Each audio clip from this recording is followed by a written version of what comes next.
भूतनी। आजकल लोग शाम ढलते ही घर में पैक हो जाते थे। अजीब सा मातम छा जाता था। सब लोग अपने अपने लोगों का ध्यान रखते थे कि कहीं कोई गलती से शाम होने के बाद घर के बाहर न रह जाए। कुछ समय पहले तो सब ठीक था, लेकिन इधर एक महीने से किसी न किसी के घर से कोई न कोई एक इंसान गायब हो रहा था। वो किसी के भी घर में जाकर दरवाजा थपथपाती, जो बाहर निकलता वो उसे अपना शिकार बना लेती। किसी ने उसे अब तक देखा नहीं था और जिसने भी देखा था वो वापस नहीं लौटा था। गांव वालों में एक सागर भी था जो अपनी माँ के साथ शहर में रहता था और इन दिनों वहां से लौटा था। वो ऐसी हो रही घटनाओं को बस एक संजोग मान रहा था। उसे भूत प्रेत के होने का कोई विश्वास नहीं था। इधर सब लोगों के अपने अपने घरों में बंद हो जाने से भूतनी को कोई भी इंसान शिकार करने नहीं मिल रहा था। वो बौखला रही थी। उसने सोचा, 15 दिनों से कोई शिकार नहीं मिल रहा।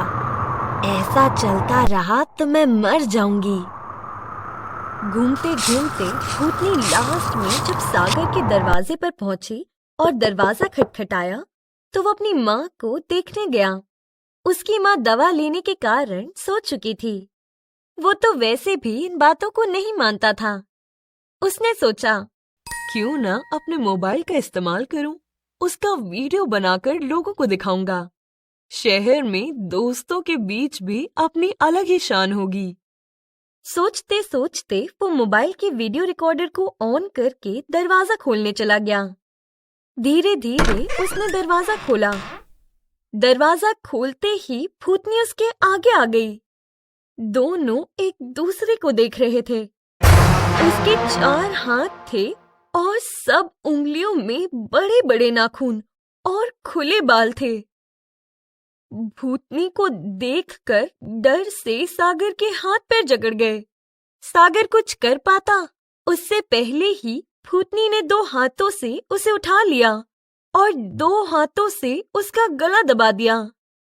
वो हाथ पैर मारता रह गया, लेकिन भूतनी ने उसका शिकार करके अपनी भूख मिटा ली। बड़े दिनों के बाद ऐसा शिकार मिला।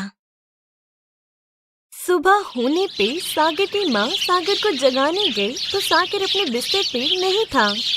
वो आस पड़ोस में भी आवाज लगाने लगी। सब गांव के लोग सागर को ढूंढने लगे, लेकिन सागर का कोई पता नहीं था। कुछ दूरी पर उसके कपड़े मिल गए तो सबको भरोसा हो गया कि सागर भी भूतनी का शिकार बन चुका है।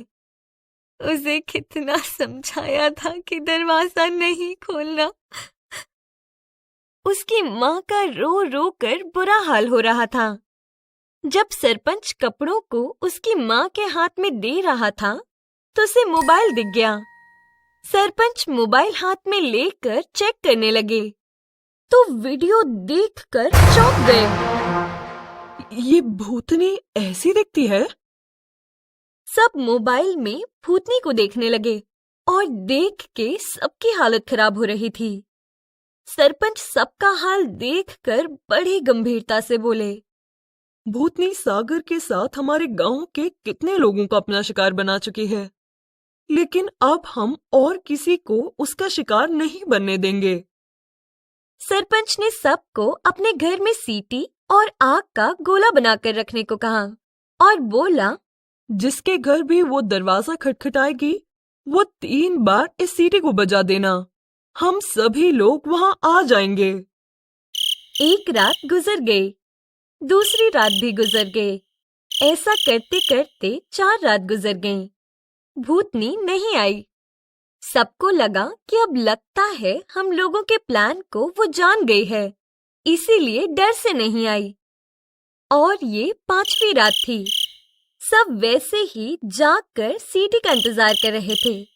अचानक से सीटी की आवाज आने लगी। गांव के सबसे लास्ट वाले घर से सीटी की आवाज आ रही थी।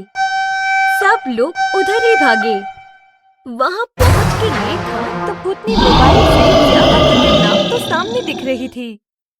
सब की सिट्टी पिट्टी गुम हो गई थी। लेकिन इतने में सरपंच ने तेजी दिखाते हुए आग का गोला भूतनी पे फेंक दिया और ये देखकर बाकी सब लोग भी जल्दी जल्दी आग का गोला फेंकने लगे। देखते देखते भूतनी आग के गोले में घिर चुकी थी। उसने निकलने का बहुत प्रयास किया लेकिन नहीं निकल पाई और वो उसी में जलकर मर गई।